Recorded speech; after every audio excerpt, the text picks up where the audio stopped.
in 5 minutes advance. We can start by 10:30, no problem. Okay, 2 minutes. Yes, sir. Yes, sir. Okay, sir. As you wish, sir. Sure.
Okay, then I can start sharing my presentation. Oh, I will introduce you, sir. Just a minute. Yeah. Okay, sure. Thank you, sir. A very good morning to all of you. I, Sunil Kumar Nayak from the organizing team, welcomes you all to the teachers training program, that is machine learning using Python, day 4, session 10. Now it is great pleasure and honor to introduce Dr. Naresh Nagwani, our eminent speaker for this session. Dr. Naresh Nagwani is an associate professor in the Department of Computer Science and Engineering at National Institute of Technology, Raipur, Chhattisgarh. He has completed his graduation with honors in Computer Science and Engineering in the year 2002. Post-graduation from ABV IIITM Gwalior in the year 2005 and earned a doctoral degree in Faculty of Computer Science discipline in the year 2013.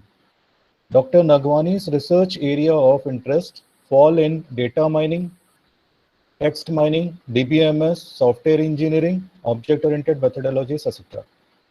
He has published around 70 papers in international journals and conferences in which the most notable research contribution made by him and his research group focuses on software engineering and data mining too.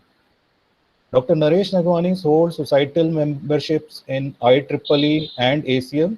He even holds 3 years of industry experience at Persistent Incorporation at Nagpur, Maharashtra from the year 2005 to 2008. He has 3 research-based sponsored projects as funded by reputed agencies. Dr. Naresh Nagwani is the author of some books also too, and they are relevant to delay tolerant networks, featured selection for electrocardiograms, and rise price forecasting model. He has earned prestigious professional certifications as Sun Certified Java Programmer SCJP and Sun Certified Web Component Developer SCWT2. Now I would like to invite Dr. Naresh Nagwani take over the session. Please, sir. Yeah. Thank you for the introduction. Good morning to everyone, all the participants who are attending this workshop. I would like to thank the organizers and the team of BIT Durg for inviting me in one of the workshops which is very much relevant to my discipline. So before discussing, I can just share my presentation first. Please give me a minute. Good morning, Nagwani sir. Good morning, Thank madam. you. Good morning. Thank you for accepting our invitation. Thank you, madam. For attending It's for nice to be part of topic. this workshop. Yes, sir. Thank you very much.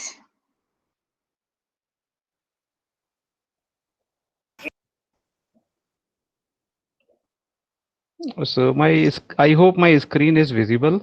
Yes, sir. Visible. It's visible. Yeah. Clearly visible. Yeah. Thank you for the feedback, madam.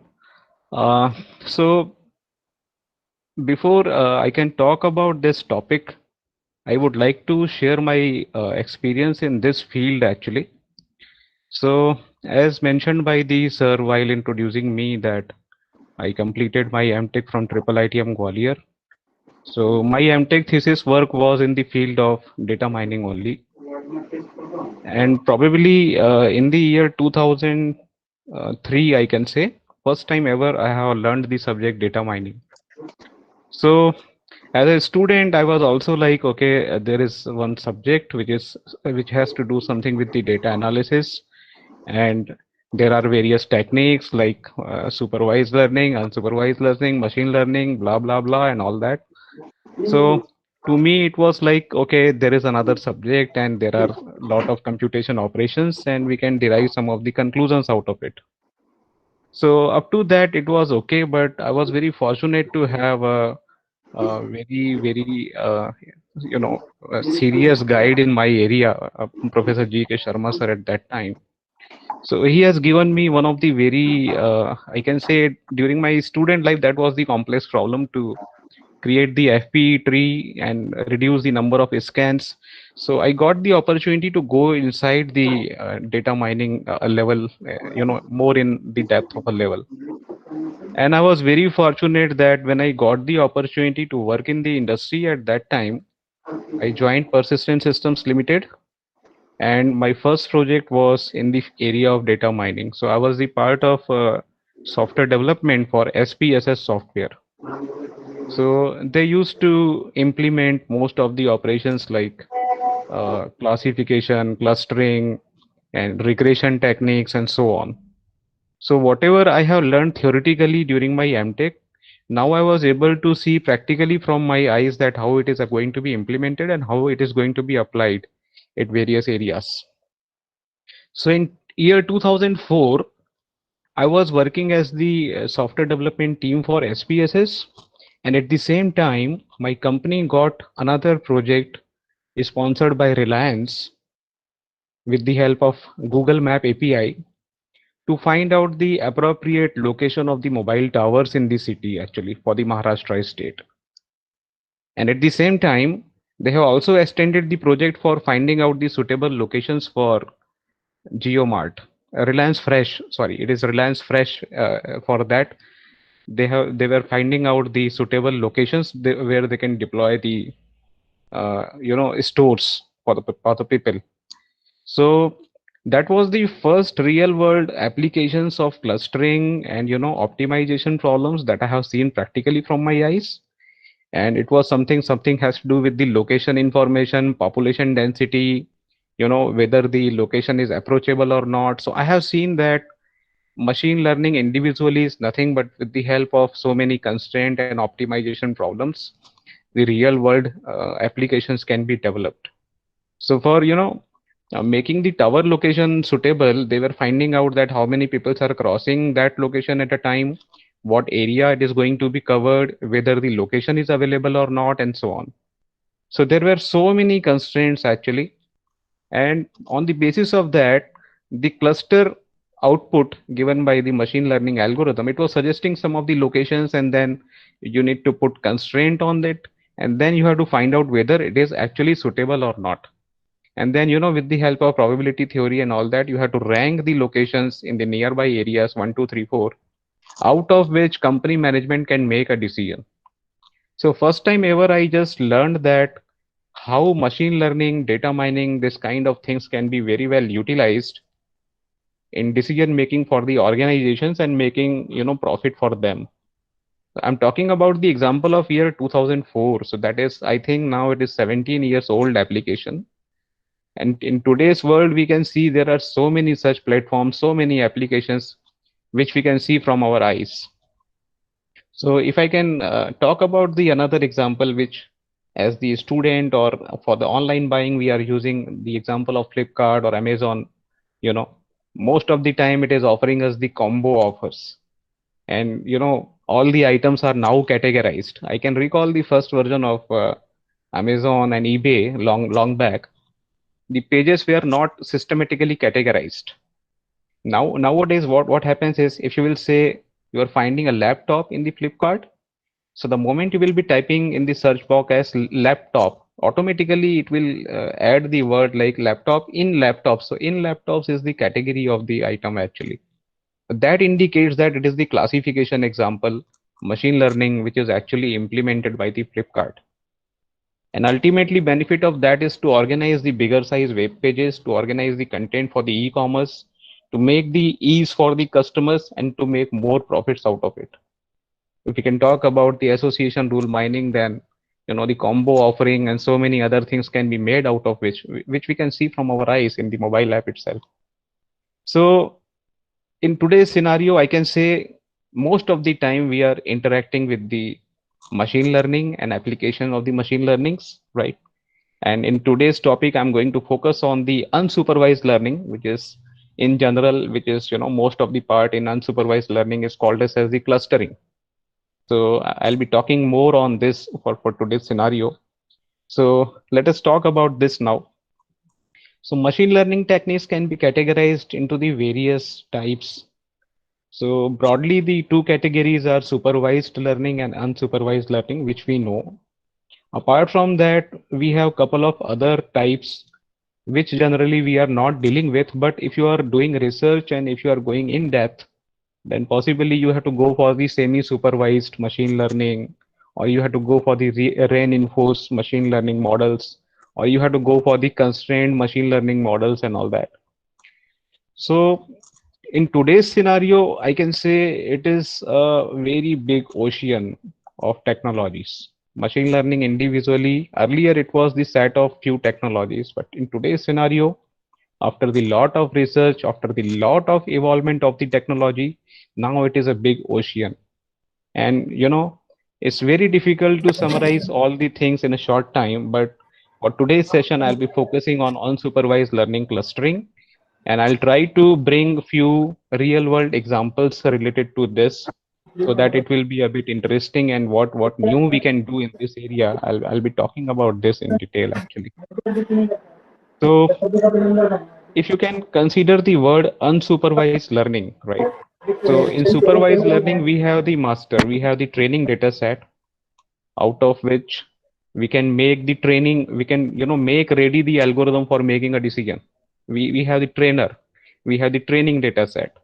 And looking into the training data set, we develop a mathematical model by which we can make a decision. So classification is the supervised learning model in which we can see the record information, we can make the mathematical model, and then we can say that, okay, for given information X, whether it can belong to category C1 or C2, something like that. But in case of unsupervised learning, we don't have any master, we don't have any training data set, right?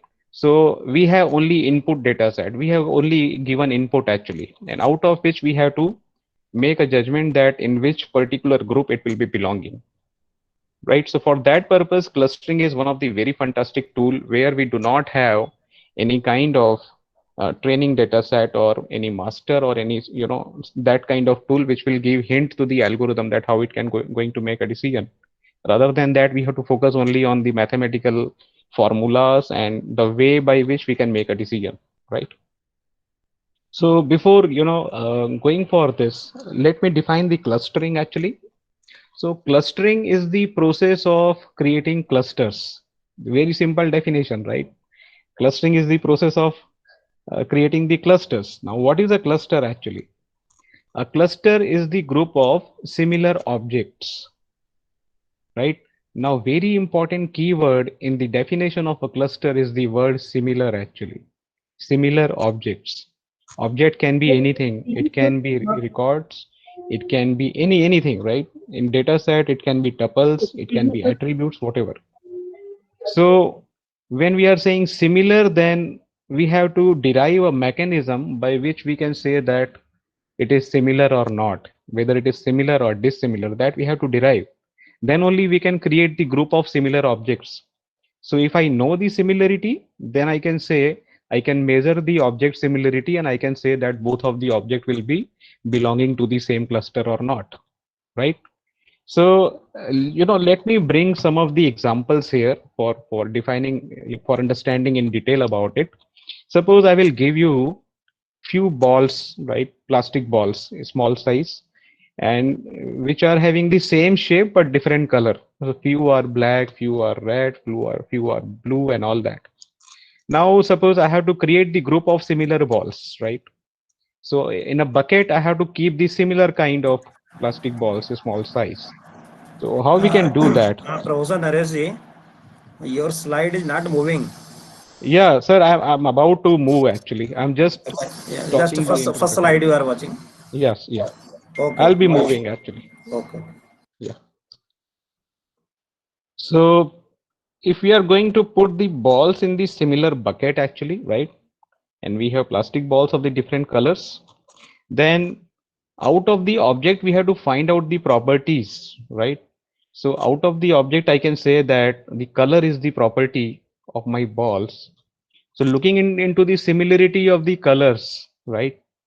So if I have colors, similar color, black is equivalent to black, I can going to put it in the same bucket actually. So this is how it is going to create the black cluster first of all. Then I can pick up the another color, right? So this is one of the way by which I can create a group of similar balls here. The object here is the plastic ball actually, right? Now let us modify the scenario of creating the group with the same example. Now we have the balls of different shapes. We have tennis ball, we have the football, we have the other balls, and they again have the different colors, right? So if the same task is given there that I have to create the group of the same similar balls. So now I have the additional information apart from the color, that is the size and shape. Shape will be round actually, size of the balls. So now the question is how I'm going to integrate these two things together, color as well as size of the ball. So I need a mathematical tool by which I can say that okay, I'm going to see the color also, at the same time I'm going to consider the shape also. So if both are same, then I can say the ball is same and it can be grouped together in the same group. So this is how it is the way by which we can create the group of similar objects actually. So it was just a plain, old-fashioned definition of the clustering I was talking about. Now for the today's presentation, we are going to talk about this. So from the computer science point of view, if I can say it is the very basic, topics what we are going to talk. But I'll try to bring some latest applications on this, and maybe we can talk about a couple of research problems which are going on out of these techniques actually. So as we know that the clustering process, which is the part of creating the clusters. Cluster is the group of similar objects. We have varieties of methods. So if we can refer any standard textbook for it, then it is saying that we have 5 types of clustering methods.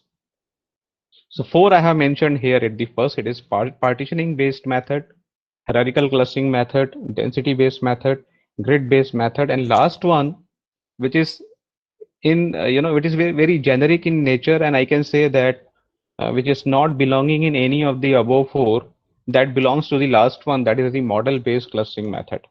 So there we have plenty of opportunities by which we can develop the newer algorithms, and lot of research is going on in the last area actually. Whereas in the first 4 we have the defined set of protocols by which we need to implement the clustering, right? So for today's presentation, it will be very difficult for me to consider all the individual, uh, part of it. So I'll focus on some of the key things out of the partitioning based method, hierarchical clustering method, and density based clustering method. Grid based method, I'm not going to cover in this session because that is slightly the variation of the first 3. And the only thing is we have to keep in mind about the grid computing environment for implementing the clustering. So that we are not going to talk, and it is grid based techniques are typically belonging to the big data analytics, and clustering in the big data can be done with the help of grid based techniques, right? So first 3 topics we are going to discuss in brief, right? So that is the first part, the introduction and overview of the first 3 techniques, and the important algorithms from the first 3 techniques I'm going to talk. And followed by this, we have the evaluation of the clustering techniques. So how we can say, how we can measure the quality of a cluster, how we can say that, whatever clusters is created from the clustering algorithm, that is appropriate or not. So is there any kind of mathematics? Is there any kind of parameter by which I can say that, it is a perfect cluster or not? That we are going to talk. And as per the theme of the workshop, we are going to talk about the Python implementation of this clustering techniques also. So for understanding the Python implementation and all that, SCI Kit Learn, that is one of the very fantastic API from Python, and very nice documentation in Python is given by that. So I have taken a couple of examples from that site only, because that is the primary source of the information for Python implementation. So we are going to see the Python part also, that how we are going to implement this techniques with the help of Python actually. So this is the definition, right, which I have already discussed. So a cluster is the collection of similar data types, right? So we have to group the similar data types, and we have to separate the data which is dissimilar or unrelated, right? So it is the same thing. I think it is going to be revision, so I'll be just skipping it. And it is the part of unsupervised learning, because as we know that there is no training data set as such available with us. So directly we can take the input data set and we can apply any of the clustering algorithm to get the clusters. These are the application areas actually, right? So there are so many application areas, and in any book in the internet we can have plenty of such list. But I have shared one of the practical application earlier, the example of Reliance mobile network tower. At the same time, Reliance Fresh I have discussed. At the same time, if you can see, sometimes if you'll get the opportunity that how bank peoples are identifying the location of ATM deployment in a city, then that can be one of the area where clustering can be applied very well. And in today's scenario, you might have heard about the term smart city. So in smart city planning also, this kind of technique is very much popular, that what will be the suitable location for any item, anything actually, irrespective of the utilization, what peoples are, how many peoples are living there, where the shopping market can be deployed, where ATM can be deployed. So likewise in the city planning, it is very well suitable. So that part is called as the spatial data clustering, because that considers the map information along with the clustering technique. And we have discussed the example of Amazon and Flipkart also. So in marketing, it is used very frequently. At the same time, in biology, in medical field, it is going to be utilized very effectively if we can just create the clusters of the similar disease records. So we can have the history of the patients, multiple patient histories will be there. Out of that, we can find out that how many group of patients are going to belong to the same set of group, which is similar in nature. So that we can just analyze that whether the treatment is going to become same or different for them actually. So this kind of analysis can be done in the field of bioinformatics and biology actually.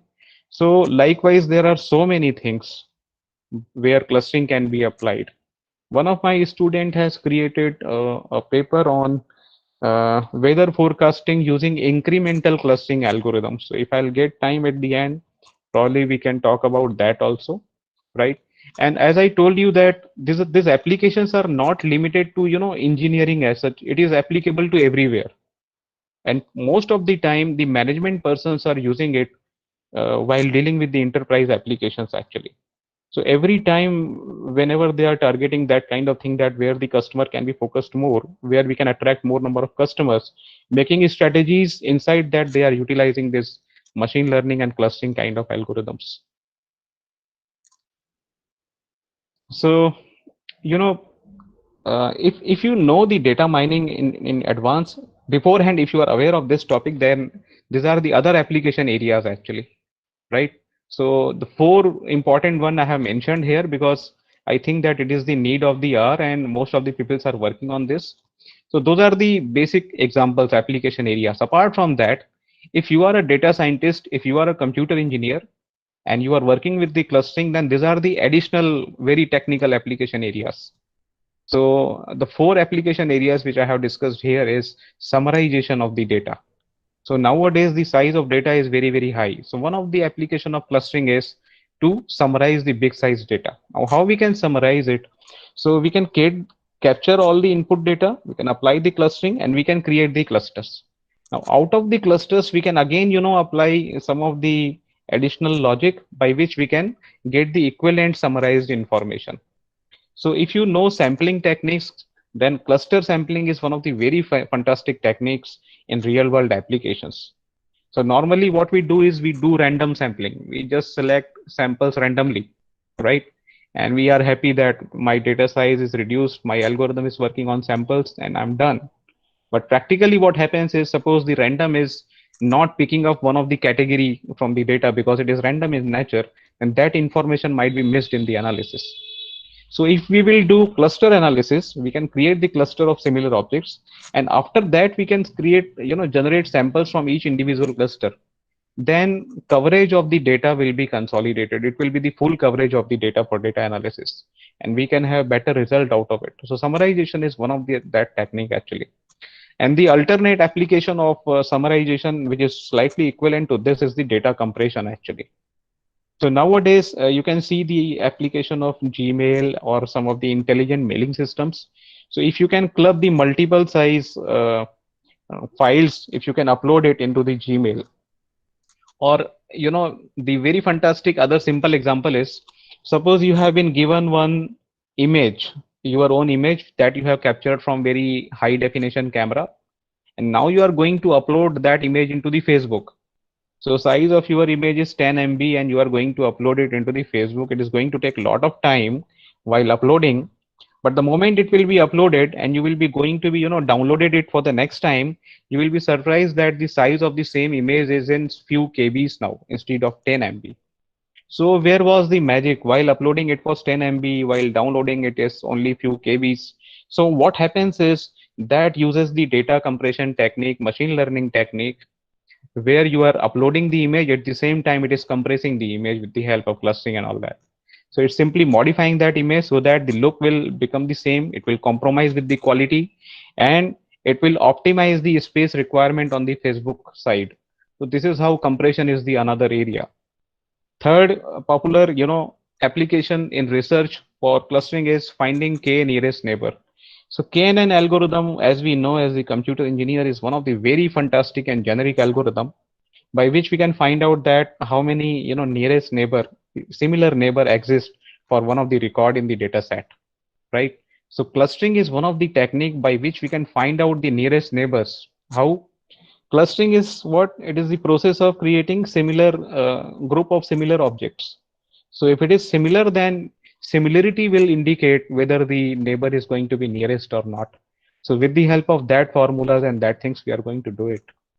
And finally, the last one, which is typically used by most of the intrusion detection systems in online frauds, banking systems, the outlier detection techniques are used actually. So clustering is having two parts, I can say. Clustering, the first operation of clustering is to create the group of similar objects. So there might be the objects which are not belonging to any of the cluster. Why? Because the object which is not belonging to any of the cluster might not be similar to any of the cluster. It is the process of creating the group of similar objects, right? So there can be objects which are not similar to any of the clusters. So those objects in clustering is called as the outliers because they are not participating in any of the clusters. So those kind of things, identification of outliers that can be utilized, those are even utilized most of the time in intrusion detection system kind of things, where the online fraud or banking fraud kind of things are detected with the help of them, because it is indicating one of the abnormal transaction done by the customer, right? It is abnormal transaction, it is not the normal transaction. So this is how it is one of the outlier transaction. So outlier detection technique can be applied on this actually. And as we have discussed that after the creation of clustering, we have to definitely find out that whether the cluster created by the algorithm is good or not. So we have two similarity parameters actually. So this is how the clustering thing can be seen as one of the optimization problem also. Where we have to find out whether the similarity between the intra-class, so within cluster similarity has to be high. That is called as the high intra-cluster similarity or high intra-class similarity. Whereas the similarity between the set of clusters, that is the inter-cluster or inter-class similarity, has to be minimized.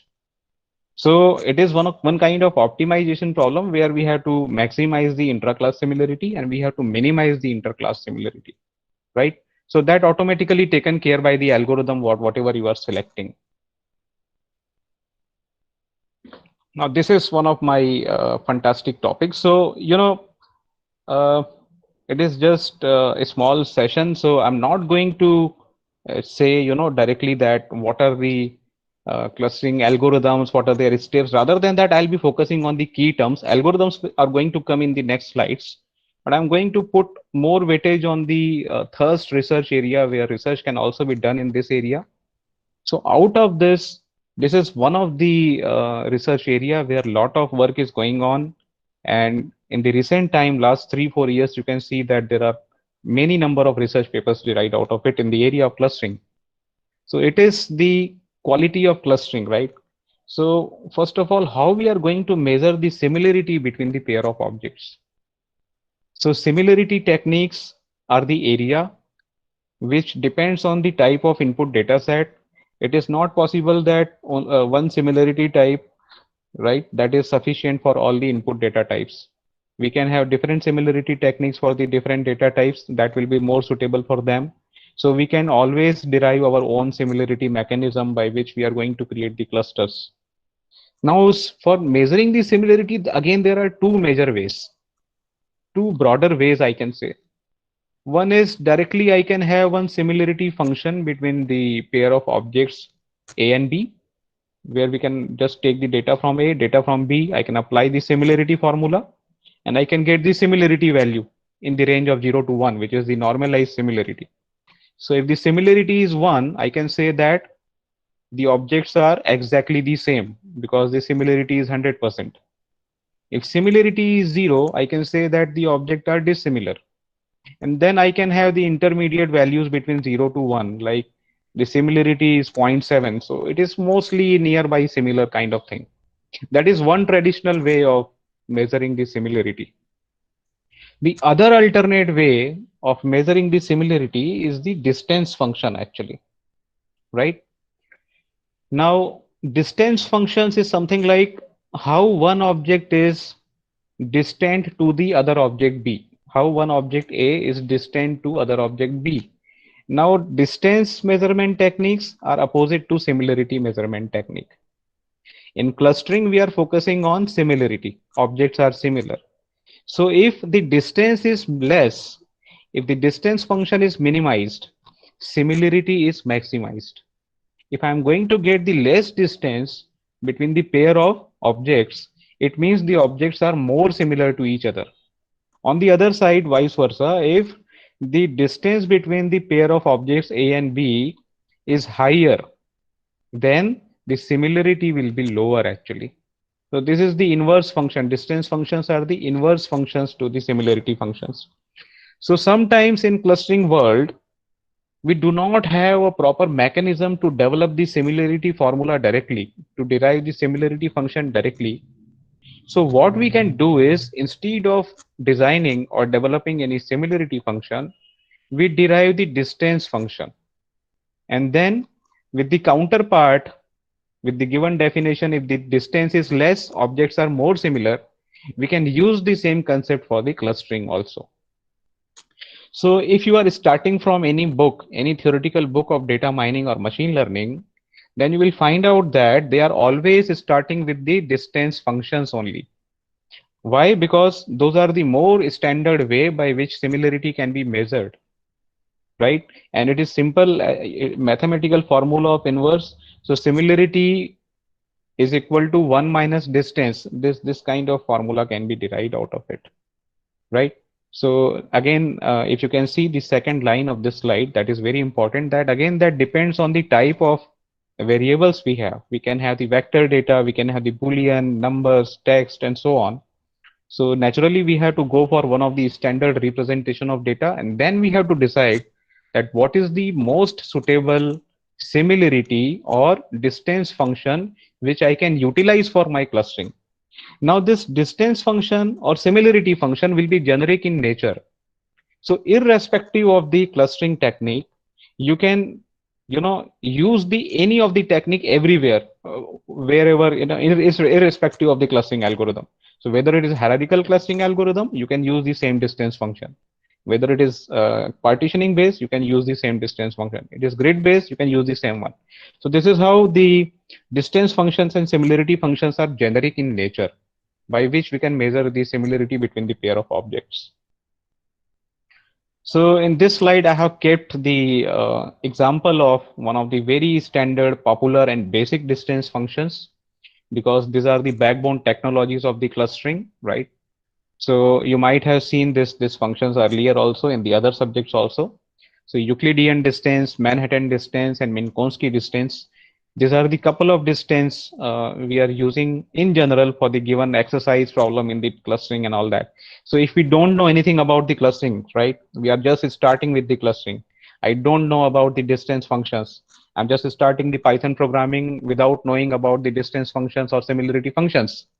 Then by default, Euclidean distance function is selected, because it is so popular, it is so widely used in most of the research that it is by default implemented. If you will not specify the distance function, it is going to take the Euclidean distance only in any of the API.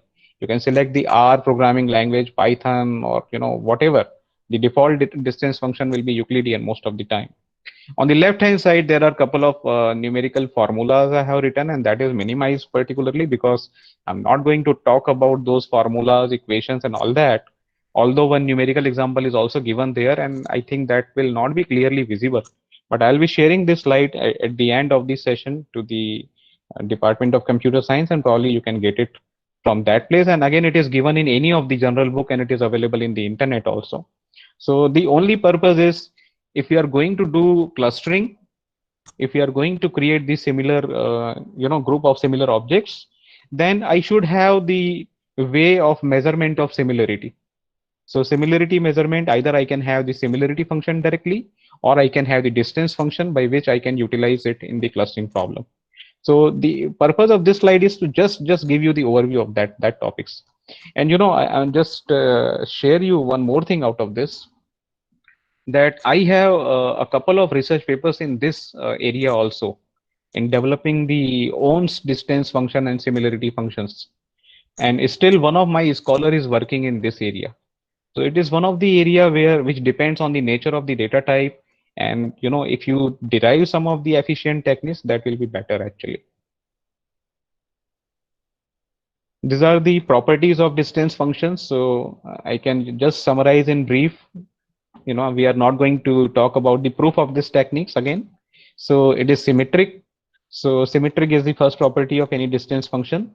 So if object A, the distance between object A and B is equivalent to the distance between object B and A, reverse of that. It follows the triangular inequality property.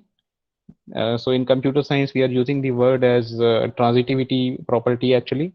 So if the distance between A to B and distance between B to C is X and Y, then distance between A to C will be less than or equal to X plus Y. So that is the formula which that is the property which is followed by this distance function. Then it is non-negativity. So naturally the distance between any pair of objects should be more than and equal to 0. If they are similar, it will be 0. Otherwise it will be more than 0. It should be never negative. And finally, it is idempotent property, in discernible property, that says that the distance between one object with itself should be 0, right? So distance between I to I has to be 0. So all the distance functions are following these 4 basic properties. And there are few other derived properties also that is typically followed by, and that is proven by this basic 4 properties actually. So suppose you are planning to implement your own distance functions, then you have to keep in mind that it is following these 4 basic properties, so that you can apply very well, and you can say that it is one of these standard distance functions or not, right? So these are the things actually. So these are the related technology to the clustering, that how I'm going to initiate the clustering process, what things I need before starting the clustering. So one thing we have seen is the similarity measurement, right? Distance functions and similarity function that I have seen, that we have discussed now. But apart from that, we have to find out whether clustering can be done with the help of partitioning itself, So choice of selection of the clustering will be depending on that, right? So looking into the nature of data, we can make a small judgment that, what can be the appropriate clustering technique. So that is the first requirement. Second is separation of the clusters. So practically, I see the problem of clustering as one of the optimization problem as discussed earlier. And I can say it is mostly focusing towards the curve fitting part, because ultimately it is going to create a separate separation plane by which the similar objects are going to be separated, right? So if we can derive any initial logic of separation of the planes, then that will help us to decide the suitable clustering algorithm. And third component is we have discussed in detail about the similarity measurement function or distance functions that we can use. And finally, the important topic in machine learning or data science is the space of the clustering. So if you know data mining beforehand, then there is a terminology called as the task relevant data. And I used to bring this example multiple times to the students also, that out of the given whole input data set, it is not necessary that I need the entire set of data set for my data mining and machine learning operations, right? Rather than that, I focus on some of the relevant data which is specific to my requirement. I filter it out first. So I can go for feature selection techniques, or I can just filter some of the data using some of the other parameters, and then I can make a judgment, right? So for example, if we are developing a weather forecasting algorithm, and I'm going to predict the weather for the month of June 2021. So the month is about to come, and with the help of forecasting, I can just find out the tentative most probabilistic values for the weather for the upcoming month, right? And I have the given weather information of last 20 years. And let us assume that I'm just going to forecast this for the Raipur city. And for Raipur, city, I have the last 20 years of information. So out of that, what will be the most suitable data which can be utilized for making a decision for the month of June? So whether I can consider the data for the month of December and January also for making a prediction for the month of June? So answer is most probably no, because it is going to change the reason. Typically, we expect monsoon in the month of June. So there is no point in considering the winter season data along with making the judgment for this thing. There can be outliers. There can be certain, other conditional parameters, conditions by which it can affect my decision. But in general scenario, typically there is no sense of considering the data for the month of November, December, January, and other months data, which is most unlikely for making a judgment for the month of June actually. So that I have to decide beforehand before making or applying any machine learning algorithm. So same thing is applicable for clustering also. In clustering, I can say, Professor Naresh ji, yes, can sir. you put the screen in full screen mode? Yeah, it is full screen actually.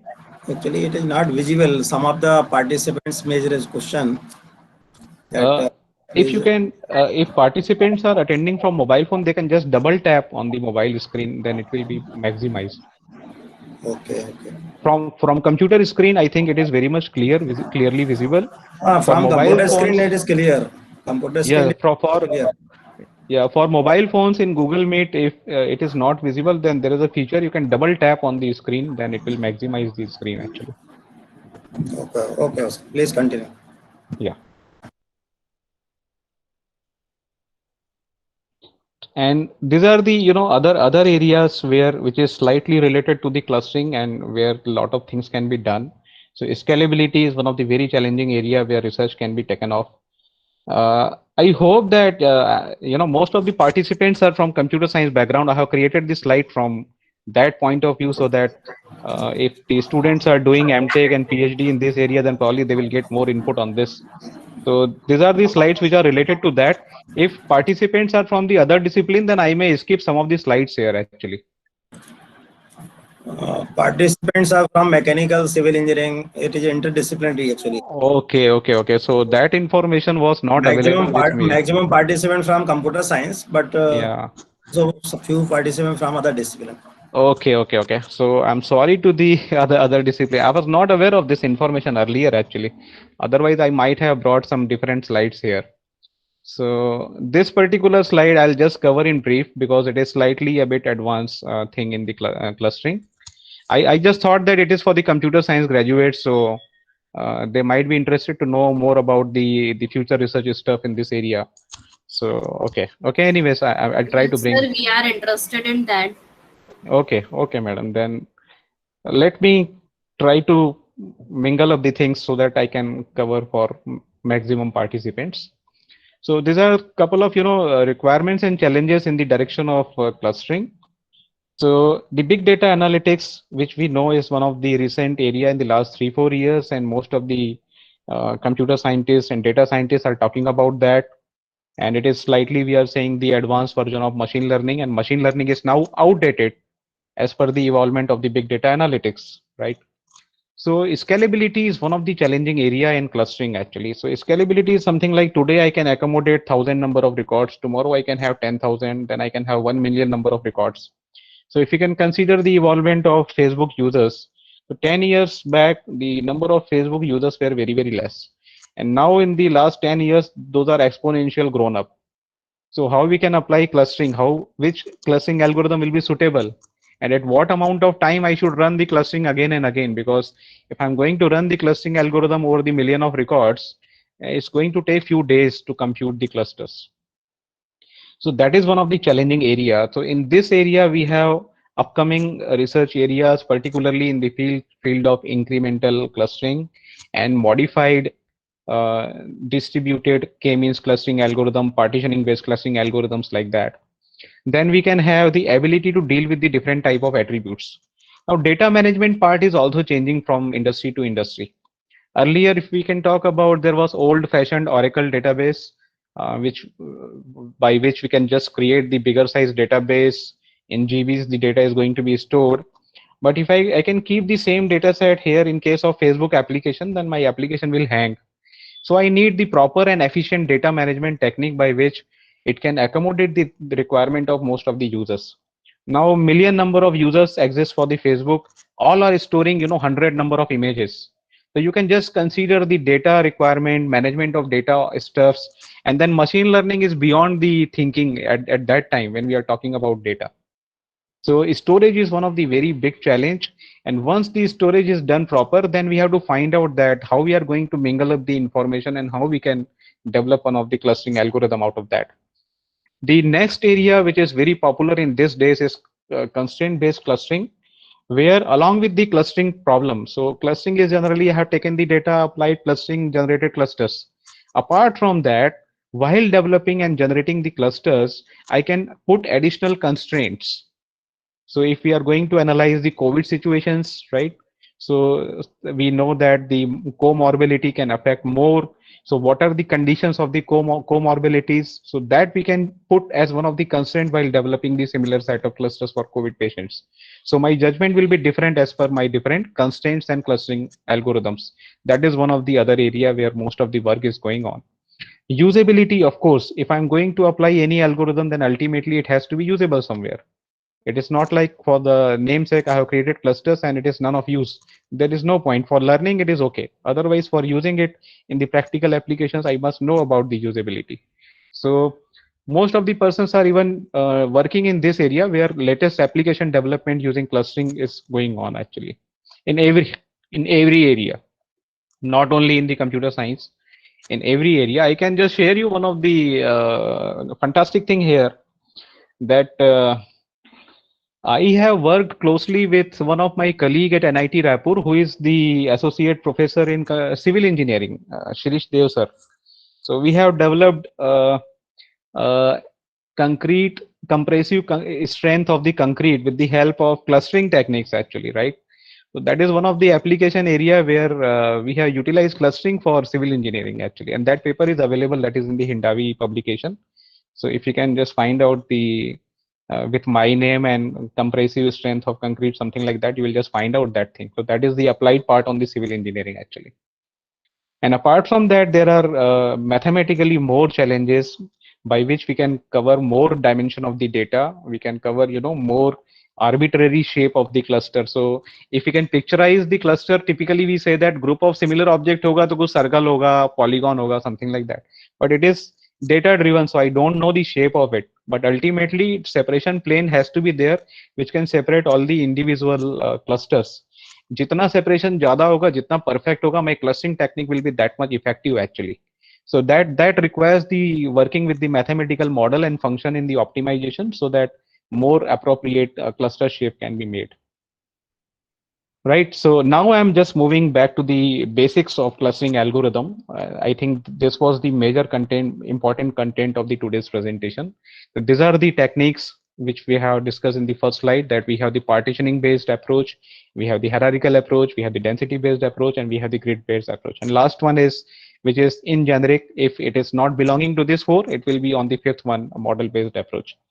So I'll just take a couple of minutes to talk about these four major techniques of clustering here. So if we can see the name of these approaches, we can derive the meaning of that how the clusters are generated actually, right? So the first technique is partitioning based clustering technique, right? So in partitioning based clustering technique, what we do is, suppose I wanted to create 3 clusters from my data set. So what I will be doing is I'll be creating 3 initial partitions of my data set randomly, without putting much of the logic. I can say it is my partition 1, which is my tentative cluster 1.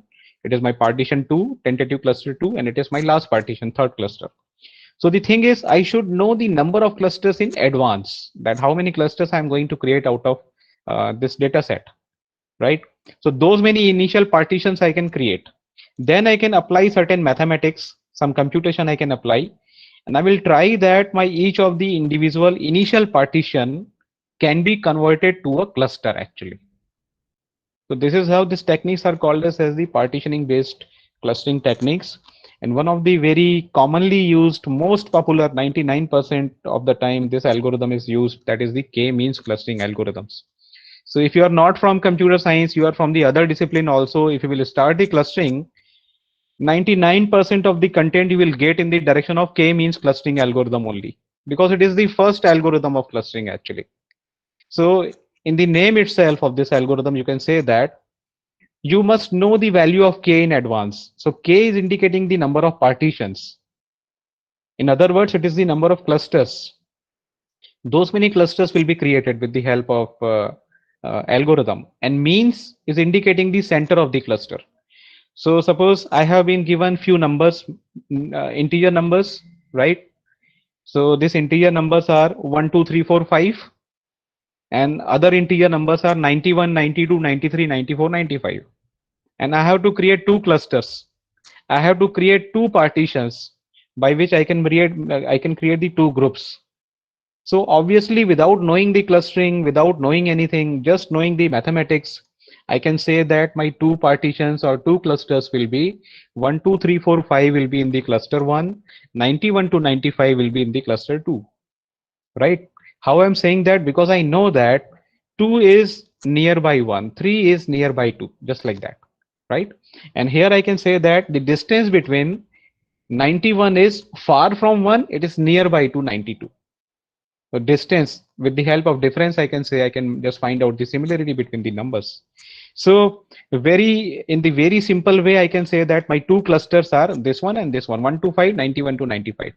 Right? So this I'm knowing that I need to create 2 number of clusters. So in those kind of scenarios only, where we know the number of clusters in advance, there we can apply the partitioning based clustering algorithm. At certain times, we don't know the number of clusters in advance. We are in dilemma whether the clusters can be 3 or 4 or 5. So again, we have a couple of supporting techniques by which we can find out that. I'm going to talk about that in the next future slide, right? That is the first way of creating the clusters. The second way is hierarchical clusters. So if you know the concept of concept hierarchy, right? So we generally data is organized into the hierarchical manner. So we have the lower level value of the data, we have the middle level value of the data, we have the higher level value of the data, right? So what we can do is we can apply the concept of hierarchy, we can find out the data, and then we can merge the data which is very much nearby to each other, which is very much similar to each other.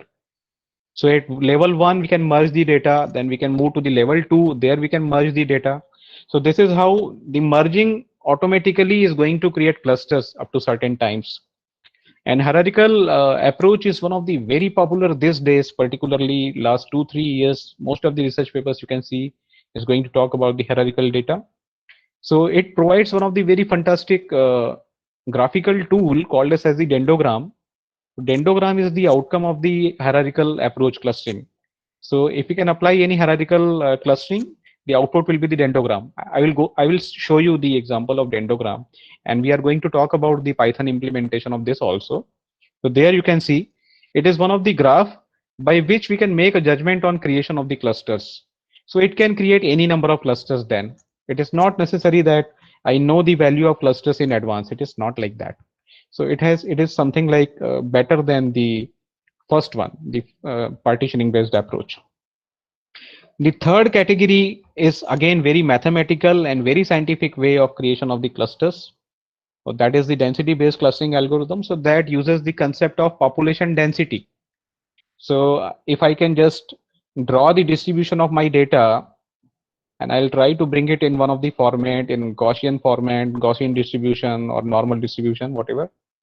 Then I'll try to find out that what is the density of the data at a particular range. So wherever I am getting the density of population, right, with the help of density function, that particular area I can mark as one of the cluster, because most of the population is available in that area. So more population is available, it means they are similar to each other by some of the properties. This is how that is going to indicate one of the cluster actually. There can be data point or sample points which is not in dense, which is not belonging to any of the density regions. Those are marked as the outliers. So that I can say that it is not going to belong in any of the clusters actually. And the last one, that is slightly high level clustering. So particularly in big data analytics and other way, what we can do is the bigger size of data which cannot be accommodated into the single system. So we can have the grid infrastructure, we can have the big data analytics infrastructure. There we can apply this kind of algorithms. So infrastructure part is one, and then we can apply the algorithm part from the first three on this. So it is the combination of three and the other hardware infrastructure part. So I'm not going to talk about that much. So it is the basic concept of partitioning based algorithm, right? So I think I can just skip this because I have discussed much theory about this. So if I can have a diagram, let us see with the help of diagram actually, right? It is the basic working of the first algorithms, partitioning based algorithm. K means clustering algorithm, right? So these are the major steps which I have discussed. That initially you have to create the K number of partitions. So K random samples you can select, that will be working as the center of the clusters. Then you have to measure the similarity between all the data points to this centers, K number of centers. Wherever you are getting the less distance, it means the object is more similar. So that will belong to that particular centers, right? And this step we have to repeat in the iterative manners. After each iteration, again, we have to update the cluster center. After iteration one, it can happen that few data points are belonging to one, cluster one, partition one, few are belonging to partition two, and so on. So after iteration one, I need to capture all the data from first partition, calculate their mean value. Therefore, it is the K means. So center is calculated with the help of average values. So I can calculate the average, I can replace the center value, and then again I can calculate the distance of all the data points. So this is how, I can just work in the incremented manners. But with the help of APIs like Python and all that, I do not need to do it manually. The programming part will take care for this actually, right? Now this is indicating the working of the K-means clustering algorithm graphically, right? So suppose I need to create the two clusters. The K value of K is known to me in advance, it is 2, right? So you can see my initial data set, it is any data set randomly given to me, and then I know that I have to create the two data sets. So number one, I need to find out the two centers randomly. So here you can see that, the data values which are marked by the plus sign, I have created the initial partition. The plus is indicating the other partition, dot is indicating the other partition. So it is my initial partitioning of the data into the two parts because I wanted to create two number of clusters. Then I'll be calculating the mean value of all the plus values and mean value of all the dot values. So that will be my initial centers, right? So then this dots you can see, dot in blue and dot in black, that is indicating the mean value of the centers, right? And then I'll be just finding out the distance of all the individual data points. Black dot, distance to the blue dot. All the black dots, distance to the blue dot, that I need to calculate with the help of, you can say, Euclidean distance function, that we can calculate, right? And if the distance is minimum, then we can say it is going to belong to the same cluster. And for the all black dots, I'm going to calculate the distance with the black dot, big black dot also, right? So wherever I'm going to get the minimum distance, the point will belong to that cluster, that partition. This is how over the period of iteration, I'm going to create the cluster, and finally I can have the same thing, because after few iterations, the center will not change. Center will be fixed, right? So if it is repeating the center, it means that that is my final cluster in the k-means clustering algorithm. So this is graphical working of the k-means clustering algorithm. And now you know there are certain variations of the k-means clustering algorithm. So if you are from computer science background, then you know that with the help of dissimilarity calculations, you can, you know, instead of using the mean value for calculating the centers, you can select one of the representative data point. So k-means will become k-mode algorithm. If you can use median value instead of mean value for calculation of the center, then the algorithm will become k-medians algorithm rather than k-mean algorithm. So this is how there are slightly variations of partitioning based algorithm by which we can derive the other algorithms like this. Now this slide is important actually, right? So it is simply indicating that I have two number of clusters. Initial partitioning you can see on the left hand side figure. So I can say I have two partition, I have two clusters, and my all the light blue and dark blue points are separated into the two clusters. So what happens is if there is a point which is far away from this data points. So right now the range of the data point is between 0 to 10. It is the two-dimensional data. So I have the x value and y value, right? So I have the data points like 5, 1, 3, 4, something like that. So suppose there is a value called as the 100, 100, which is far away located from this sets. So I can have the two cluster centers for k-means, and I have one far located data point. I can calculate the distance of that far located data point with the center of these two clusters. So for any of the cluster center, it will show me the minimum distance, and for other it will be slightly higher. So again, I have to capture that data point in one of my cluster. So the meaning is ultimately, you know, it is failed to identify outliers actually, because it is only working mathematically. It is just working with the distance between center and individual data point.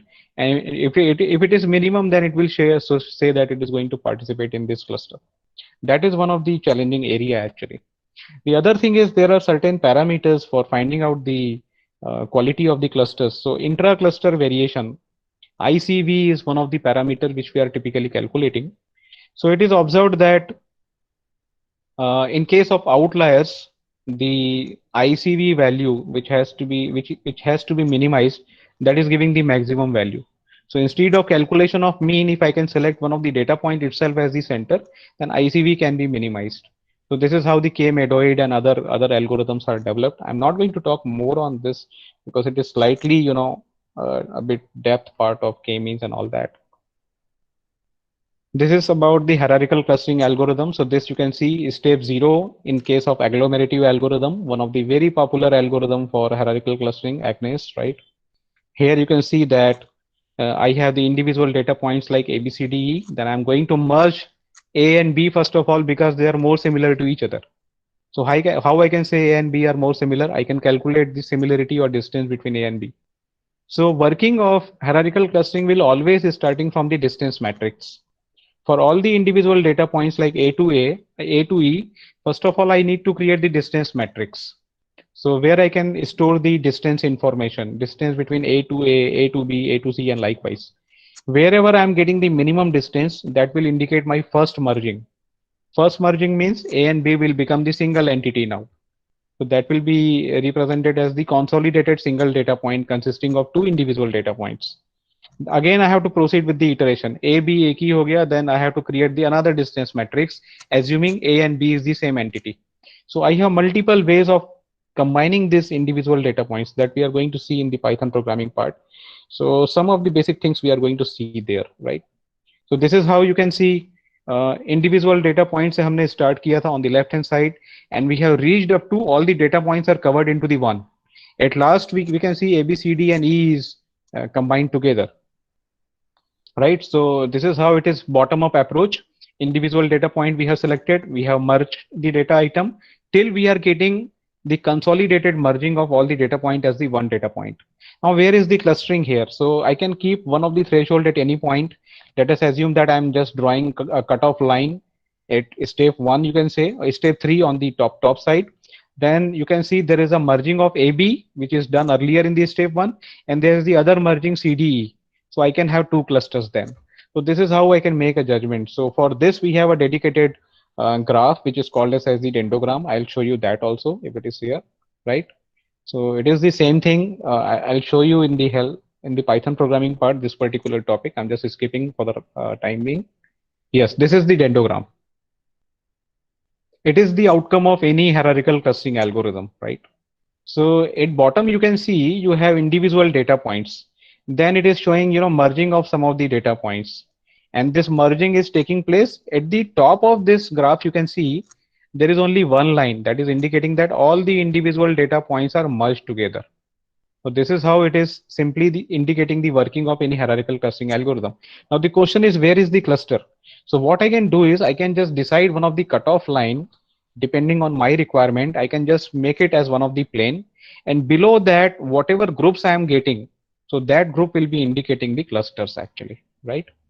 So we will see the example of this later on while seeing the program in Python. And there are 2 popular algorithms for hierarchical clustering algorithm. Agnes is one, that is the bottom-up approach. The reverse of Agnes is divisive analysis. So it is the top-down approach. We are starting from the one data point and we are separating the data point which are far away located actually. So most of the time we are typically working with the Agnes actually, because outcome is same, dendrogram. In both of the algorithms, dendrogram will be generated. So we are free to choose any of the technique. So these are the functions by which we can merge the data point. So there are variations of the, I can say for the hierarchical clustering algorithm. If I'm going to work with the Agnes, in Agnes, I can have 20, 25 type of variations. Most of the time, the first 3 from these slides are used. That is the single link analysis, complete link analysis, and average link analysis for hierarchical clustering tool actually. The only difference in these 3, I'm not going to talk about the other one because there are many more such techniques, right? So in single link analysis, the merging of data point is taking place with the help of minimum function. So A and B, both I'm going to merge. So I have to pick up the minimum value out of that. That will be indicating the single link merging. In complete link, instead of mean, I can calculate the maximum value. Average link analysis, instead of taking min max, I can calculate the average values and that can be taken up. I think that I am moving slowly. So let us just skip this part. We can see in the part of Python programming. And these are some of the parameters which we can just use. It is simply a straight away formula that we can use to find out the parameters related to a cluster. So for example, the center of the cluster, centroid, is calculated with the help of this. All the data points belonging to a cluster, sum of that divided by number of data points in that. So it's going to give me the centroid information of the cluster. Radius and diameter I can calculate with the help of this. So a couple of times I need to make a judgment whether my cluster is appropriate or not with the help of radius, diameter. So I can simply use these formulas to calculate that. In Python API, it is ready-made available. So we can just directly use it directly from that point. Yeah, now it is fantastic part for all of the participants, I think, and they might be interested to know more on this actually.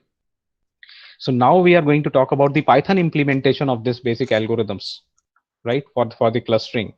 So as you know that typically I have taken all the content from the primary source of the Python programming, that is the scikit library. So sklearn is the API part from the Python side. There they have given lot of documentation, lot of numerical problems, lot of ready-made programs to understand the basic things. So I have tried to take the simple one out of that, because if you will go directly into that page, you will find out that it is full of 100 number of programs and examples are there. So in Python, how we are going to work, right, for implementation of clustering? Now we are going to talk about that. I'm going to give around 15 to 20 minutes of time on this, because these are the very basic and very informative slides now. Theoretically, we have seen that clustering is like an ocean, right? Because I was given the limited time and I was in feeling that MTech PhD scholars of computer science are attending, so I brought the material like that. Otherwise, it is, if we can talk about clustering, I think dedicated 5 days workshop is required for clustering only, right? Okay, anyways, let us see the example of first program in Python programming. It is the program you can see. If you can double tap on the screen in mobile phone, then it will be maximized actually. So that is the feature of Google Meet actually. So I have taken this from Python source, and then I have implemented in my local notebook. So here you can see for the two-dimensional data x and y, I have been given certain values. So value of x and y that you can see, right? It is 25, 34 and all that, it is given there. So that is my initial two-dimensional data, right? So I can take any dimension of the data. I can have three-dimensional of data, one-dimension data and all that. If I have the other data set like text data, then I can pre-process that text data. I can convert the text information into the vector information, which is simply indicating the numbers that will indicate the occurrence of one of the term in the document. So likewise, I can convert any information in this format, right? So I can have the one-dimensional data, two-dimensional data, or vectors. So that I can take as input for the clustering, right? So what package we are using for this is sklearn is the primary package, and one of the sub package inside that sklearn is cluster. So it will provide you the implementation of most of the basic clustering techniques actually. And out of that, I'm importing the k-means clustering algorithm because we are going to demonstrate that, right? So I have imported that k-means clustering API from the Python. Then I have been given the input data, two-dimensional data. So that is x and y, and that data I have taken in the data frame, right? And then I have called the k-means clustering algorithm. So here you can see I have supplied the number of clusters. So n underscore cluster is equal to 3 is one of the parameter for k-means algorithm. So from my two-dimensional data x and y, it is going to create this 3 number of clusters. So dot fit is the function by which it will generate the clusters. And then I can just find out the center of the clusters with the help of cluster centers from the k-means variable, and that is going to be stored in the centroid. And finally, I can just plot the cluster information, right? So with the help of matplotlib, that is the plotting library in Python, I can simply call these two lines. I have created the scatter plots where I can show the data items and I can show the cluster centers. So in the first scatter plot, I have shown the data items, right? So data frame X value, data frame Y value, and label of the data, and then transparency is 0.5, scatterness is 50, something like that. And then cluster centers, you can see, right? It is in the red color and with the same centroid value for the first, second, and all that.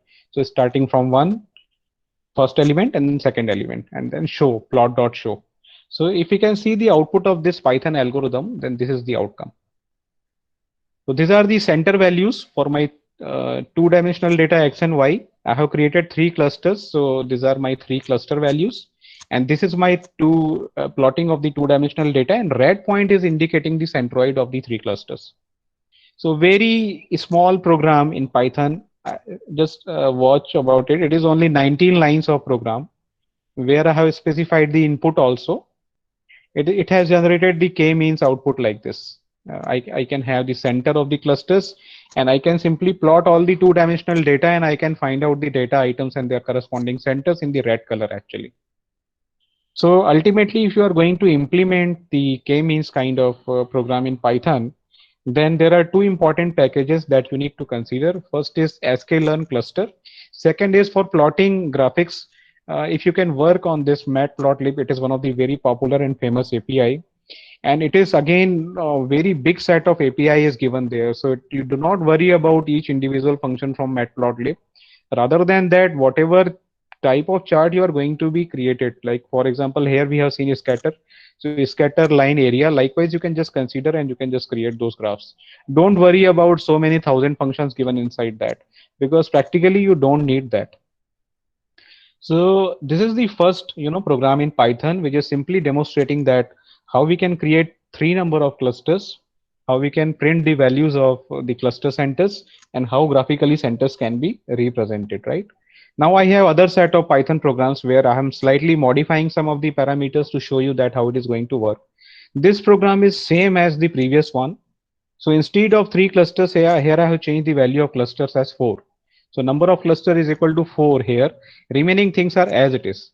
Just to show you that how we can vary these parameters and how we can get the different clustering results.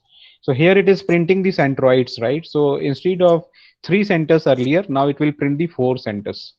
So here you can see it is the 4 center values printed on the left side, and on the right side, I think I'm missing one of the graph is right hand part is skipped. Otherwise, you can see 4 red dots. So instead of 3, now 4 clusters are created that you can see from the different colors. Yellow is one cluster, then gray on the right hand side, then this purple and this light green. So these are the 4 clusters. One of the red dot is slightly cut down from this slide that was on the right hand side actually. So this is how it is simply creating the 4 number of clusters. So if you can just run the same 90 line of program by varying the number of clusters, you can get it. Now the clustering performance, right? So how we can say that which of my clustering is good, how many clusters I need. So I have a couple of slides related to that in Python. Let us talk about that, right? So there is a fantastic method, a supporting method, which is scientifically driven and which came in the recent time. The name of the method is the elbow method that you can see here. That is given particularly for partitioning based clustering technique. So the size, shape of the graph that you can see, it is indicating the elbow kind of shape, right? The way we are putting our hand elbow position, just like that. So you can see on the x axis, we have the number of clusters, and on the y axis, we are calculating one of the performance parameter of the cluster that is called as the distortion. So what we need is we need the minimum distortion while creating the clusters. In k-means clustering algorithm, typically I don't know that how many clusters I have to create. So randomly I'm just missing I'm just providing a hint to my algorithm, create 2 cluster, 3 cluster, 4 clusters and all that. But suppose I wanted to decide that how many clusters are actually required, so I can utilize this elbow method. It is very simple. What we can do is we can create different number of clusters with the help of k-means, and we can calculate the performance parameter distortion. And then we can create this graph. On the x-axis, we can have the number of clusters. On y-axis, we can have the distortion. Then out of this, we have to find out the optimized value where I'm getting the minimum value of clusters and minimum value of distortion. So the angle of turn here that you can see probably that is available on point number 3 and 4, the position of turning of the elbow. So for my data set, I can focus either on the number of clusters as 3 or on the number of clusters as 4. That will be the most appropriate values of the clusters. Because if you can see the distortion value between 3 and 4, the difference is very, very less. So even 3 can work perfectly for my case actually. This is how I can say for my data set, if I will select the 3 number of clusters, that will be good. Now how we can implement this elbow method in Python? So it's very simple. You have seen the implementation of k-means with 3 number of clusters, 4 number of clusters. You can know the formula of calculating the distortion or something like that, right, within clustering equation. So this formula or directly you can use with the help of API. So here you can see a for loop from line number 15 to 20. So we are calling k-means technique again and again by varying the number of clusters. So number of cluster is equal to I am saying, right? So I is from in the range of 1 to 11. So सबसे पहले एक cluster create करेगा, then 2, 3 up to 11, right? So this is how it is going to create. It is going to apply clustering 11 number of times for number of cluster 1 to 11. So that I can take in my x-axis, and then it is going to create the cluster. Then I can calculate the spreadness, at the bottom lines, and I can plot this diagram. So my optimized number of clusters can be generated, right? So this is again available on the same API. So I'll be sharing this PPT, and then in detail when you are implementing it in the Python API, then you can have it. Now this is something hierarchical clustering algorithm. So up to now we have seen the examples of Python programming for k-means clustering algorithm, right? Partitioning based.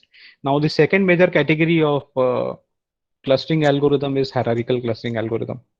Remembering dendrogram and that Agnes algorithm. So it is the implementation of that, right? So here you can see we have the linkage method available from the hierarchical clustering API in Python.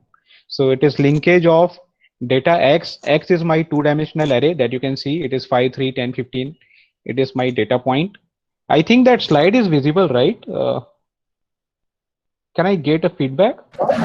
Yes, visible. Okay. Thank you, sir.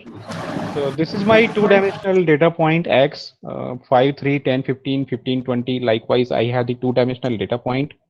So x is my array of two-dimensional data point, and I'm going to apply the Agnes algorithm, hierarchical algorithm, with single link analysis. So single link analysis, if you can recall, I have just discussed that we have certain merging functions. In case of single, we are going to use the minimum function. Average, we are going to calculate average. Complete, we are going to have maximum value. So single we are using, right? Single link analysis, so minimum value merging will be there for the data points. So as I'm working with the programming language, so I'm not worried about how single is going to work. I have simply specified the type of merging as single.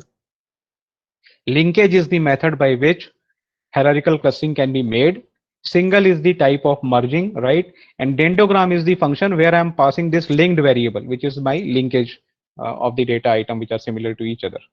So again, very small line of codes, and here you can see it is going to plot the dendrogram like this. So it is my two-dimensional data point, and this is simply indicating that the merging of the data points, and that's it. It is the outcome of my clustering algorithm. Now the question is, where are the clusters? So that depends on my requirement, that at what level, at what values I need to have the clusters. So for example, here if I'm deciding that on my y value, I can take the value of 30 as one of my cutoff point. So what I will do is I will put a dotted line in front of 30. So before that dotted line, I have to look into the bottom actually. In bottom, I can see that I have the two groups which are merged together. So first group is 5, 1, 4, 2, 3. That is merged together, and second group is 9, 6, 10, 7, 8. Those are the data points actually, those are merged together. So if the level of cutoff is 30 for my requirement, so I can have two clusters. In my first cluster, data point 5, 1, 4, 2, 3 will be there. In my second cluster, which is indicated in green, 9, 6, 10, 7, 8 will be there. In Python API, it will suggest you the appropriate level of deciding the cluster with the help of different colors. So automatically with the help of color combination also, I can say इस data set के लिए दो cluster appropriate होगा, just like that. If I have the requirement where the merging level is less than 20, for example, then in case of that, merging of 1, 4, 2, 3 will be there, 5 will be individual, 9 will be individual, remaining 4 data points will be in the one. So I will be having 4 clusters then. So this is how dendrogram is one of the graphical tool by which we can analyze the clusters, right? This is the another example of the same function, linkage, dendrogram creation. So it is for the higher data side now. पहले हमने देखा simple data set के लिए, छोटे मोटे data set के लिए कैसे बनेगा. Now we have more data points. So now you can see you have more different color combinations. So possibly you can have more clusters now, right? And one more example is there, I think, for this. Yeah, this one is simply indication of the same thing. The only thing is instead of single link analysis, now it was complete link analysis for the same data set. So merging के लिए minimum की जगह पे maximum use हुआ होगा. That's it. So what are the ways inside the linkage function? How many type of merging I can do, right? So these are the available option inside the Python API. I can say single link analysis, complete, average, and by default, the default value is var method. So that minimizes the variance of the cluster being merged. That is more scientific and more complicated if you are going to do it manually, because आपको merging के पहले variance calculate करना पड़ेगा data set का. Wherever you are getting the minimum variance, those merging will take place. So manually working for Word will be difficult. With the help of Python API, it will be very, very simple, and you can create very nice clusters actually, right? So these are the couple of examples from partitioning based clustering and hierarchical clustering. So dendrogram creations we have seen. Now in practical scenario, what happens is I cannot say my input data is X, Y, something like that. Rather than that, my input data will be stored in some Excel file, or it will be available in some databases. So this slide is simply indicating that how you can read the value from the Excel file, how you can filter the value from the Excel file. So it is simply saying that select the column number 3, 4, 5, right? So colon, comma, 3, colon, 5. So start from third column to fifth column and select the values of that from the Excel.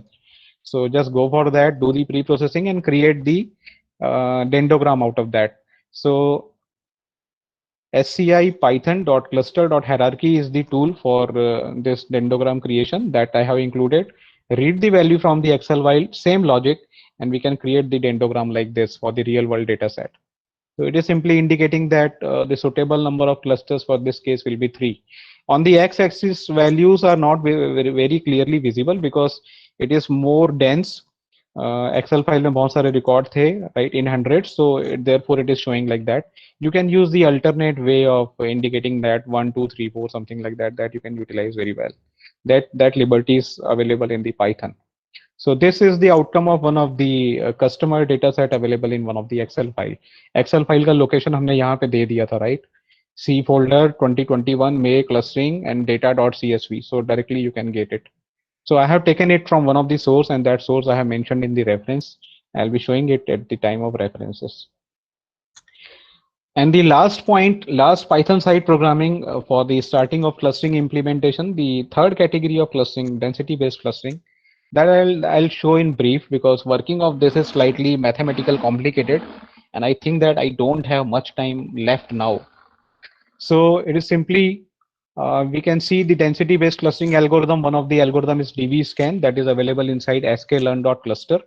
So same Excel file I have used the input, and instead of dendrogram, I have called the algorithm density-based clustering, dbScan.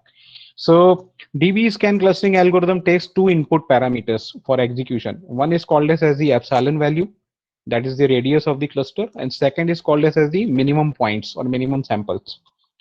एक region को dense तब बोलेंगे जब वहां पे minimum number of data points होंगे, right? So in our algorithm we have decided that it should be 5. Minimum sample has to be 5. मतलब अगर किसी रीजन में there are 5 samples or more than 5 samples, then we can say it is dense, otherwise not. और वो reason कैसा, उसका reason का width कितना होगा, लेंथ कितना होगा, that is decided by EPS value, epsilon value. So it is something like if I have a data point and distance with the other data point is less than or equal to epsilon, then those are connected to each other, located nearby. ऐसे 5 minimum data point होंगे, then I can say it is one of the dense region or not. So likewise, we can apply this density-based clustering algorithm. And when you are applying this, just remember that epsilon is just the parameter. It follows the property of reachability. So there are A, B, C, 3 data points. A is reachable to B if the distance between A to B is less than epsilon. In our case, epsilon value is 0.1. B is reachable to C if the value of distance is less than epsilon, right? But it follows the property of transitivity also, that is called as the principle of reachability. So distance between A to C will also be less than, it is also reachable to each other, although the distance is more than 0.1.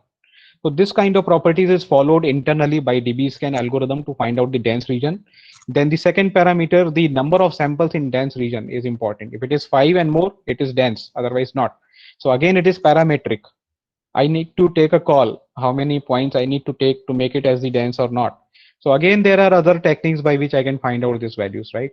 So optics is one of the supporting algorithm which gives me the hint about minimum sample kitna lena hai, epsilon kitna lena hai for dbScan and all that.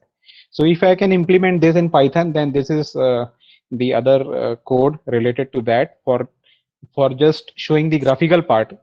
Graphical part mein kya aayega, density based data points aayenge, right? So it is slightly the plotting part of the data items and centers, and here you can see it is the outcome actually. On the upper side, you can see that I have the various parameters, clustering performance related parameters, like we can calculate the RAND index, mutual information, and all that. In the bottom, we can find out the dense regions. So here very clearly we can see we have the 3 clusters indicated on the different colors, and there are couple of black dots which are the individual data points which are not belonging to any of the clusters. So those are my outliers. So fantastic part of density based clustering algorithm is identification of outlier is very, very simple. Very easily we can keep track of the outliers, which is not possible in case of k-means and hierarchical clustering algorithm, right? Very well we can find out in case of density based clustering algorithm. So using this, we can create the clusters which are identified with the help of dense region actually. And if you can calculate the performance parameter as shown above, completeness and all that, the value of these parameters will be slightly on the higher side as compared to the k-means and the hierarchical clustering algorithms. I think I'm done with the content, and these are my primary source of knowledge from where I have taken the content. So first is my all-time favorite book to start with the clustering supervised unsupervised machine learning. That is the data mining book, Hannon Kember. Then the Python API part for clustering I have taken from this link. And the another example for demonstrating the hierarchical clustering in depth I have taken from the last source, stack abuse side, right? These are the 3 sources from where the material was taken. Now I'm open for any kind of questions and discussions. I'm done from my side. Good morning, sir. There is a couple of queries from my side. I've posted it on chat box.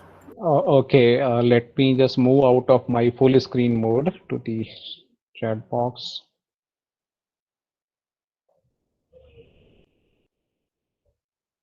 Okay, I'm just stopping the screen sharing so that I can interact very well on this.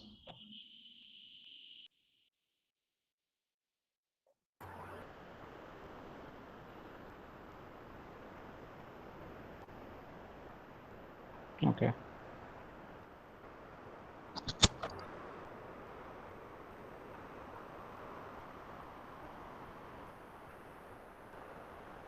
Yes, madam. So your question is related to the, I can say it is slightly related to the comparative study between the grid-based clustering, density-based clustering, and all that. So if we can have certain performance parameters, how we can say that one of the technique is better than other, something like that. Yes, sir. And the other part of the question is like how we can decide exactly that what are the suitable tasks which is relevant to density based or which is relevant to the grid based technique, something like that. Yes, sir. Right. So first of all, the basic principle of machine learning or data mining is we need to always consider the nature of the input data actually. So that is the very first step in any machine learning algorithm or any data science project. We always need to first of all go through with the nature of the data. And nature of data is typically derived out of the application thirst area where the data is generated. So if we can again consider any simple example like weather forecasting, then there are certain parameters, humidity, pressure, air direction, and so many other things that we need to analyze first. And out of that data, first of all, I need to find out whether there is any relationship between the type of attributes or not, or whether all the attributes are individual. Because suppose I have the k-means clustering algorithm, blindly I can apply in any of the data set, no problem. I can get certain outputs like it is my generated clusters or something like that. But suppose I need to find out that my all the attributes are following one of the hierarchical way of storage of the data. So for example, if my data is having the time information, time series complete data है मेरे पास, where I have the hourly data, I have the day wise data, I have the weekly data, I have the monthly data, and so on. So some kind of hierarchy of one of the attribute is maintained, and there is some relationship between the lower values data and upper values data. If I have some arrangement like this, so my data is more systematic as compared to the randomly selected data. Then now I can consider include the hierarchical part also along with my clustering. So here, instead of k-means blind random clustering, I will prefer to have the hierarchical clustering algorithm also, because at certain attributes of my data, hierarchy is implemented, it is maintained. It can also happen that my data is generated randomly by various sensors. Weather forecasting के लिए I have deployed various sensors at the Raipur city, and some of the sensors are faulty, they are not working. Some of the sensors are working very effectively. I'm getting the accurate data, and I'm not sure about it that मेरे data का accuracy कितना है, कितना sensor ने perfectly data generate किया है, just like that. So at that moment, instead of k-means, that is the random cluster, instead of hierarchical data, because I don't have the hierarchy of the data, I can prefer to go with the density based clustering algorithm. Density based clustering algorithm में क्या होगा कि noisy data को वो separate कर देगा. जितने भी सेंसर काम नहीं कर रहे हैं, जिन्होंने रॉन्ग डेटा कैप्चर किया है, I can just go through with the nature of the data during pre-processing, and I will decide that applying density base will be more appropriate because there are chances that data is noisy, something like that. So there are certain, experience driven things which we need to consider before selection of the clustering algorithm. At certain data set, it can also happen that I'm not sure noise hai ki nahi hai, hierarchy hai ki nahi hai. So at that point, what I can do is I can go for applying all individual for some of the samples of the data. I can calculate the parameters, and Dun index, Silhouette index, those kind of parameters we can calculate, and we can say that it is the most appropriate cluster or not, something like that. That means you are trying to say that feature extraction, Yes. which happens before the actual clustering task, has a deep relation with the performance of the clustering. Exactly. It is very much related. And one more thing I can just tell you about this topic actually. Normally what we are doing is we are going to talk about the clustering. So I have the input data set, I'm applying clustering for data mining operation, I'm applying clustering, generating cluster. Data mining may, you might be knowing that there is a concept of pre-processing of the data. That is the very first step where we have to make our data ready for the analysis. Now data mining को आप data mining की pre-processing के लिए भी use कर सकते हैं, right? As we have discussed earlier. पढ़ाते हैं हम clustering को as a subset selection के नाम से भी. Clustering is one of the very fantastic tool for pre-processing of data itself. Now you are going to do clustering, and for making the data ready, you are again utilizing the clustering. This is the fantastic part of this topic actually. This is the unique feature, and it's a comparative feature between clustering and classification. Yes, that is the thing actually, and that will help you to identify the most relevant and suitable technology of algorithm choice. तो कोई metric measure आपको पता है क्या? जैसे हम लोग इधर confusion matrix and वो सब use करते हैं, इधर हम क्या अधिकतर research work में clustering में क्या performance metric? मैडम दो हम लोगों ने डिस्कस किया, अभी देखा हम लोगों ने 2-3 पैरामीटर को. एक हमने देखा कि distortion is one of the parameter. Second was we have seen is the ICV intra-cluster variation. And then we have the completeness of the cluster. We have the RAND index of the cluster. So RAND index is something like between the cluster or inside the cluster कितना variation है, something like that. So those kind of completeness तो outlier के with respect to measure कर सकते हैं. If there are no outliers, the cluster is called as complete. जी sir. तो जितना effectively आपका clustering algorithm outlier को detect करेगा, उतना efficiently उसने noise को eliminate किया है. वो k-means clustering algorithm नहीं कर पाता है actually.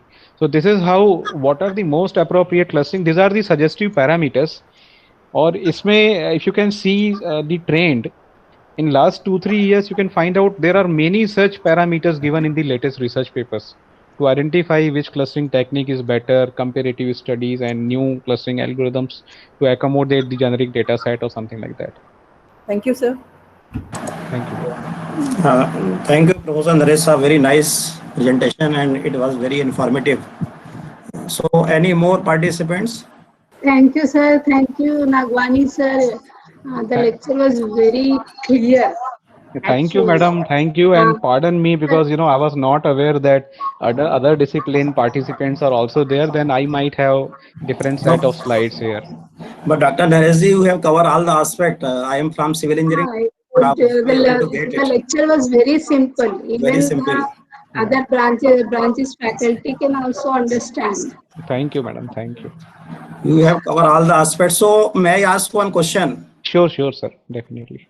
So actually your presentation was very good and I am not from this background of computer science engineering, and I will appreciate that you have covered all the aspect of different type of clustering and applications what we are using in the daily life, like in the case of the identification of the fake news, marketing and sales processing, and various identification of the criminal activities. Even in the case of civil structures, we are also using this in my postdoctoral degree at USA.